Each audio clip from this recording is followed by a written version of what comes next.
Welcome back. I'm Trent. This is Nexus Racing Channel, and this is my 2008 LS Swap Mustang. In today's video, I'm going to be making this as a part 2 to the build series, and also replying to a comment that I got asking about the wiring. I just want to let you know ahead of time, this is my first build.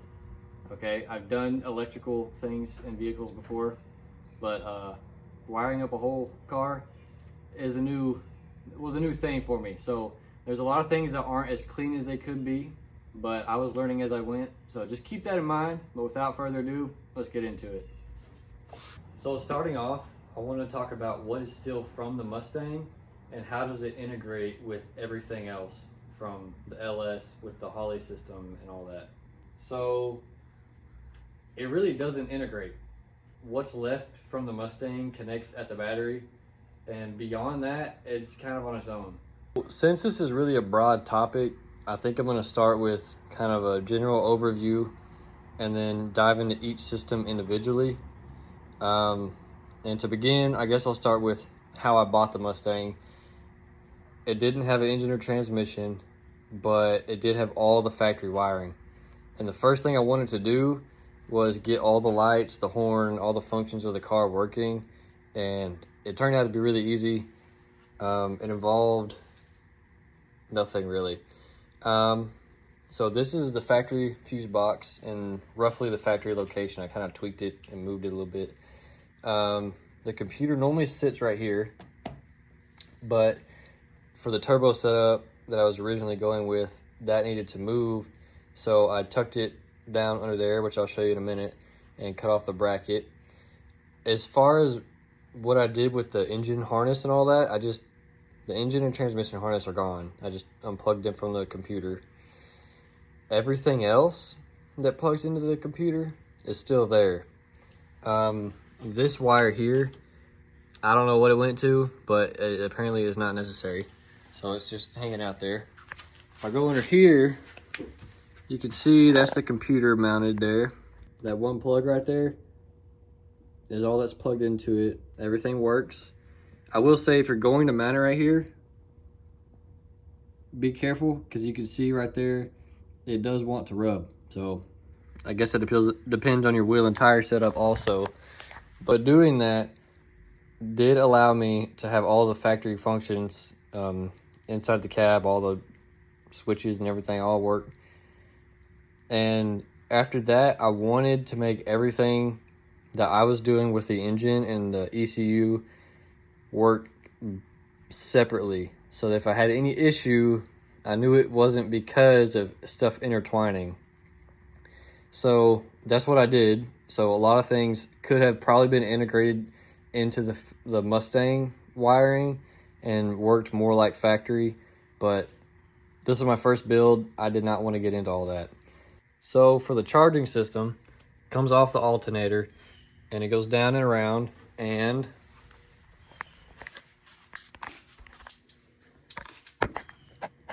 if you look right there, it comes from the alternator to the starter, and then I have another wire from the starter to the battery. That keeps me from having to run 2 stretches of wire all the way to the battery. There's no, like, you can just run it, then link it up right there at the starter, and everything worked just fine. So now that we've covered the charging system and the fuse box and computer setup, that's really all there is in here besides what comes from the Holley. So I guess beyond that, let's go to the trunk and I'll show you how I have the battery rigged up. All right, coming in here, this is a cheapo Amazon battery hold down. Works great. These are also from Amazon, work great. I would highly recommend them. And as far as wiring, this is the main chassis ground. I have it run down into that little boot down there. Sorry it's so dark and grainy, but there's a little grommet right there, factory, and so I just poked a hole in that, ran it down, and I actually believe it was a exhaust hanger bolt that I grounded everything to. And this is the main power that goes to the starter that also charges the system.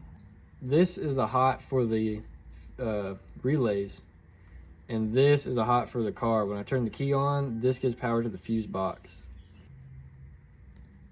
These small wires, these are all from the Holley or from the switches I have, and I guess we can get into that right now.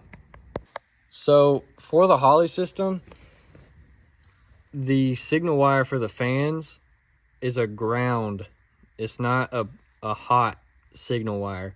So if you have, like me for example, I have this ground, chassis ground, which I have the fuel pump set up on it and it works.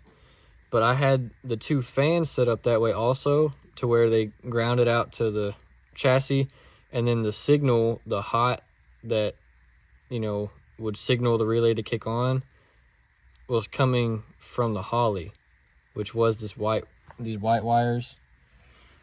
That's wrong. For the fans, the signal from the Holley is a ground, so you have to hook the ground up to the signal wires. Okay. But the signal wire has to come from the battery, and then when the relay grounds from the Holley system, which are these little wires here, then it kicks the fans on. I don't know if that made any sense, but yeah, you're gonna have to go somewhere else if you want a better explanation. But yeah, that's my cluttered mess. It looked better, I promise you. I'll even put pictures to show you, but that's what we're left with right now. It is perfectly safe. And as far as how I routed everything from the engine bay back, I did route it through the wheel well, and it comes out, little grommet there, and runs under here, runs through here and into the trunk. So I guess we can go into the Holley system and how I did that. So as a whole in the car, what is different, like that I added, is for one, the screen, the engine start button that I replaced the cigarette lighter with, and then these two switches. Okay, I made this little bracket, so I don't know, you gotta do something if you want one like that. The computer I mounted in here. If you can see, I folded the back of the glove box down. I cut it, folded it, and mounted it to that, so it's there, it's mounted. Got a Motion Racework sticker I forgot about. Uh-oh. Still good. And the wiring under here, it all goes out of the firewall through the grommets, and I had to put an additional hole in with the hole saw for the main harness to come through because it's so big. And that's it. I have whatever wires that need to cross over, I crossed over through here. There's a pretty good access. You can pretty much reach your arm through right there if you have these panels off. So wiring up the car was not very difficult in here. I don't have a huge mess of wires anywhere. It's kind of messy under there, but that's about it. So starting sequence is key on, let the fuel pump prime, and at that point, when the screen comes on, and start. And then to make the relays work, other than the fuel pump, because it's a little different. And then whenever it shows fan 1 and fan 1, fan 2, they will be, when those show on, the relays will kick on if this is on. So coming in the engine bay here, this is the main harness from Holley. It comes down here, and there's I think it's a 2-inch or 2 1/8 hole drilled into the firewall there, and that's where it enters in. This is the cable from the alternator, and also I have the wire ran that gives signal from the alternator in here, and they all meet up right here. When these wires come in, they all meet up and go in through there. So before I end the video, I just want to do a quick summary of what has to happen. For one, the fuse box in the engine bay has to have power from the battery. Okay. Second, you have to have the computer from the engine bay have at least that one plug plugged in. All right. When you do that, that allows you to have full function of the car. I can turn the key on, and then I have everything I need, hazards, all your lights, the horn. You have all that. Okay, that's established, but that's all you get. After that, everything is either your own wiring or the Holley system. So what that includes up here, at least in my case, is the key on. That's key on. This is the key on wire from Holley. So I have it from the battery onto the switch, which gives signal to the key on. Okay, so at that point you need a starter button, which is this. You'll be able to start the car through this. Okay, that's its own separate system. If you're confused, I apologize. It's really hard to explain wiring when you don't have the full comprehension and are able to explain stuff in the correct terminology.